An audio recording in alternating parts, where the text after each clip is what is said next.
Mga kaibigan, mga kababayan, maligayang pagbabalik po ngayong araw po ng Lunes, April 28, 2025. Meron po tayong update sa lagay ng ating panahon, pero kung bago ka lang sa ating channel, huwag mong kakalimutan muna na mag-like and subscribe. Maraming salamat po. Kamusta na kayo mga kababayan? Ngayon lang tayo nakapag-update. Meron po tayong minomonitor ngayon na low pressure area na may estimated pong layo na 635 kilometers east of southeast of Davao City. So ipapaalala ko lang, lilinawin ko sa inyong mga kaibigan, ito pong low pressure area na ito ay maliit pa po yung tsansa na maging isang ganap na bagyo sa loob po ng 24 oras. Pero take note, sa mga susunod na araw may tsansa na ito na maging isang ganap po na bagyo. Kung titignan nyo mga kaibigan, ongoing pa ang summer, napakainit pa ngayon. Pero kapag ka nagsimula na ho ang tag-ulan, magsusunod-sunod na yan. No? Marami nag-aasam sa atin ng magkaroon ng pag-uulan. No? Yung iba naman, ang gusto mainit lang. Pero syempre, sa sobrang init ngayon, talagang sabik din tayo na magkaroon ng pag-uulan. Ito pong low pressure area na ito mga kaibigan, inaasahan ho pagdating ho ng Miyerkules at Huwebes, may chance ho itong maging isang ganap na tropical depression. Kung titignan nyo mga kaibigan sa iba't ibang mga weather models, ay pinapakita nito no, yung mga direksyon na kung saan nga po pwede nitong tahakin ang timog silangan ho ng Davao at Mindanao area. And ayon na rin sa iba pang mga weather models, posible pong magbanta ito sa Eastern Visayas at tumawid po ng Visayas area. At mga kaibigan, yung mga lugar ho na yan, ngayon pa lamang po pinaghahanda na. Kung ipapakita ko po sa inyo sa iba't ibang mga weather model, nagbabago ho talaga. Pero most of the time talaga makikita natin yung direksyon nito ay papunta po o nandito po sa may bandang Eastern Visayas, no? And hopefully, etong low pressure area ho na ito or maging isang ganap man na bagyo, hindi ho sana maging malakas, no? Dahil siyempre ayaw naman natin na magkaroon ng malakas na bagyo. Ang gusto lamang natin pag-uulan o madiligan ho yung mga ating pananim, yung mga halaman natin na sobrang tuyot na po ngayon sa tag-init. Mga kaibigan, bukod ho, no, dito sa low pressure area na ito o banta po ng bagyo, meron din tayo ngayon na tinatawag ho ng ITCC or Intertropical Convergence Zone na nakakaapekto pa rin sa ilang bahagi po ng Mindanao.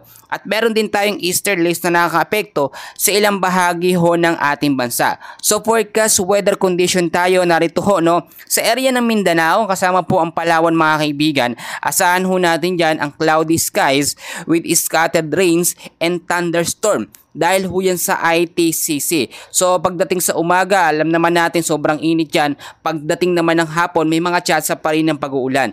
Kung magkaroon man ng malawakan at malalakas sa pag-ulan, mag-ingat pa rin tayo sa banta po ng pagbabaha at ng landslide. Samantalang dito naman po sa Metro Manila, no, asahan naman na po ang ilang bahagi ng ating bansa, asahan pa rin natin dyan ang maalinsangan na panahon o mainit na panahon sa umaga sa tanghali.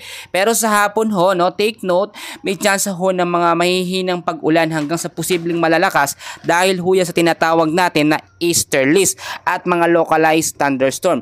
So hindi pa rin tayo nakakaligtas na kahit sobrang init nga po sa ilang bahagi ng ating bansa ay nakakaranas pa rin po ng pag-ulan. So mga kaibigan, balikan natin no, yung low pressure area. Siyempre ngayon marami ho talaga nangangamba na baka nga daw ito yung maging isang malakas na bagyo.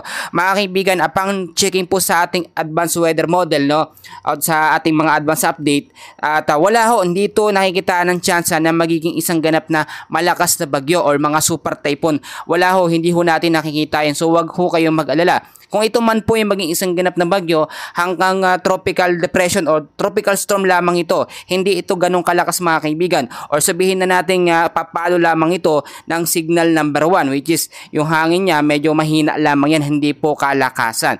Pero magkagayon man, maging handa pa rin tayo mga kaibigan. Kaya lagi ko po pinapaalala sa inyo, pag ganito pong rainy season na, papalapit na ang rainy season, do summer pa naman, no, maging handa tayo sa mga posibilidad na pwedeng mangyari. Dahil nga po sa sobrang init, pag pumasok ho ang tag-init mga kaibigan, ipapaalala ko sa inyo, sunod-sunod na ho yung mga bagyo na pumapasok sa ating bansa. Pag sinabi natin sunod-sunod mga kaibigan, may low pressure area, then the next week, meron na naman panibago, pero hindi naman ibig sabihin na sunod-sunod yung mga bagyo na yun mga kaibigan. kaibigan, lahat yan maglalandfall sa ating bansa. Hindi ho ganun mga kaibigan. Posibleng iba dyan mabuo lang sa labas ng Philippine Area of Responsibility at malusaw din agad. Yung iba naman posibleng low pressure area sa loob ng ating bansa pero hindi naman magiging isang ganap na bagyo. So i-consider ho natin yung mga ganong klaseng bagay. Dahil nga po nasa pa rin tayo summer season, hindi naman actually bigla ang transition niya sa tag-ulan. At posible din, inayin na rin po sa update ng Pag-asa, etong hanging habagat ay mas mapaaga yung pagpasok po sa ating bansa mga kaibigan. Once na pumasok na yung hanging habagat mga kaibigan sa ating bansa, dyan na posible magkaroon ng mga sunod-sunod or mga pag-uulan o mga bagyo po mga kaibigan. For now, yan muna ang update ko sa inyo. Pakiusap ako mga kaibigan. Paalala ko sa inyo, tag-init pa rin. Lagi tayong uminom ng sapat na tubig, magdala ng payong, kapag kayo lalabas, iwas ho tayo sa heat stroke mga idol. Yan muna ang update ko, and please huwag nyo kakalimutan na like, i-share sa ating mga kaibigan para alam nila ang update sa ating panahon. Maraming salamat po.